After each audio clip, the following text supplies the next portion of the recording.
નમસ્કાર દર્શક મિત્રો, હું છું પરમાર અનિશા. તમે જોઈ રહ્યા છો લોક સામના ન્યૂઝ. તો જોઈએ આજના સમાચાર. અમરેલી જિલ્લાના ખાંભા તાલુકાના ચતુરી ગામે વન્ય પ્રાણીના હુમલામાં માસૂમ બાળકના કરુણ અવસાનની ઘટનાએ સમગ્ર રાજ્યને શોકમાં મૂકી દીધું છે. આ દુઃખદ ઘટનાને પગલે રાજ્યના વન અને પર્યાવરણ મંત્રી અર્જુનભાઈ મોઢવાડિયા ચતુરી ગામે પહોંચ્યા હતા.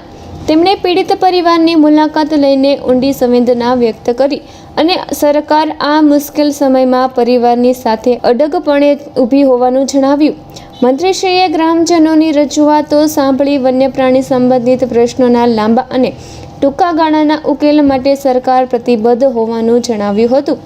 સાથે જ તાજેતરમાં સિંહોના બદલાયેલા વર્તન અંગે નિષ્ણાતો દ્વારા વૈજ્ઞાનિક અભ્યાસ કરાવવાની પણ જાહેરાત કરી હતી.